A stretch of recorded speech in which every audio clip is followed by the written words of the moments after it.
Donovan had never been the type to chase surprises. He preferred predictability, cattle to tend, fences to mend, and a horizon that never lied to him. Yet when word spread about an abandoned mountain cabin selling cheap, he didn't hesitate.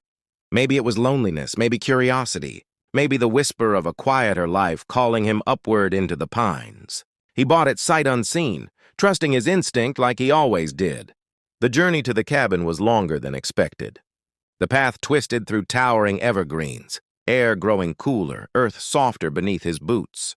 When he finally reached the clearing, the cabin stood stoic and silent against the sunset. Weathered logs, moss creeping up the stones, a chimney breathing faint smoke into the sky. Smoke. His chest tightened. Someone was inside. He approached slowly, the crunch of pine needles loud in the quiet.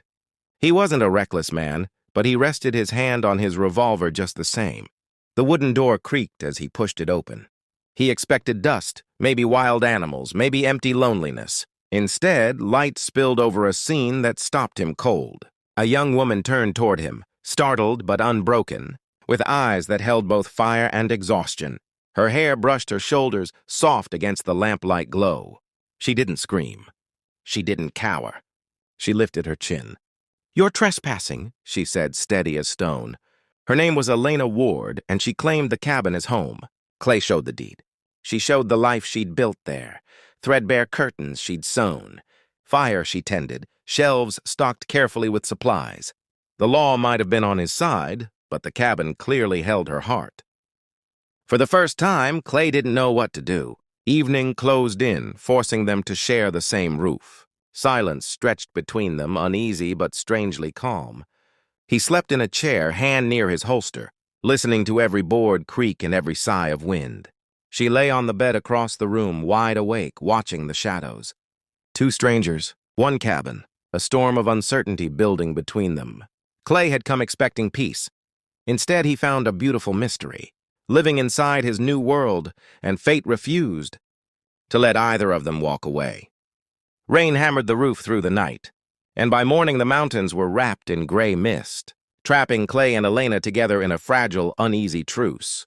Clay made coffee over the fire, the scent filling the cabin, and for the first time Elena accepted a cup from him. She didn't speak much, but he could see the tiredness behind her guarded expression, the kind of weariness that didn't come from chopping wood or winter storms, but from fear carried too long. Days passed like that, quiet, cautious, strangely domestic. Clay repaired the broken shutter. Elena patched a torn shirt. He gathered water from the stream. She cooked stew that warmed the place better than the flames did. Slowly, the cabin felt less like a battleground and more like something real, something lived in, but the unspoken truth lingered between them like smoke. Clay couldn't understand why she'd risk living alone so far from town unless something terrible was pushing her here. When he finally asked, really asked, not with suspicion, but with concern, her hands trembled around the cup she held. She didn't answer right away. Instead, she stared at the floor as if pulling strength from it. Then she told him the truth. She hadn't come to the mountains for peace. She'd come because danger followed her everywhere else. The land baron who owned half the valley had tried to force her into a marriage she never wanted. When she refused, his men escorted her, threatened her, watched her like she was property. She ran before she lost herself completely. Clay listened in silence, jaw clenched, heart burning with anger that wasn't his but felt like it. Suddenly her stubbornness made sense. This cabin wasn't refuge by choice. It was the last ground she could stand on.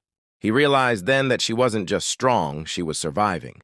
He also realized how deeply he respected that strength. Outside, wind swept through the trees, carrying distant echoes of the world she feared. Inside, the fire crackled softly while Clay promised quietly, mostly to himself, that if danger ever came again, he would stand between it and her without hesitation.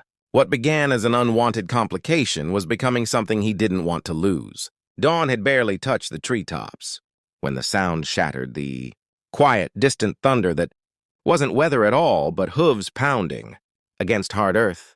Elena froze, the spoon slipping from her hand. Clay was already at the window, jaw tightening as dark figures began to emerge between the pines. The land baron's riders had found them.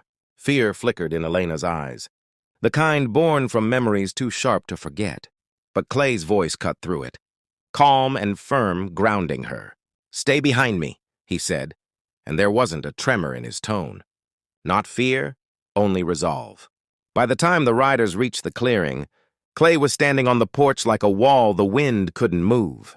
Their leader dismounted, wearing confidence like armor, demanding Elena return what wasn't hers to keep her own freedom. Clay didn't argue law or morality. He simply stated a truth he believed with every breath. No one takes anything from this. Cabin by force. The silence that followed was heavy, enough to crush bone. Hands rested on gun grips. The forest seemed to hold its breath. Elena watched through the crack in the doorway, trembling not because she doubted Clay, but because she finally realized how much he meant to her. The standoff stretched, until even the bravest rider began to question what this mountain might cost them. Clay didn't flinch. He didn't yield.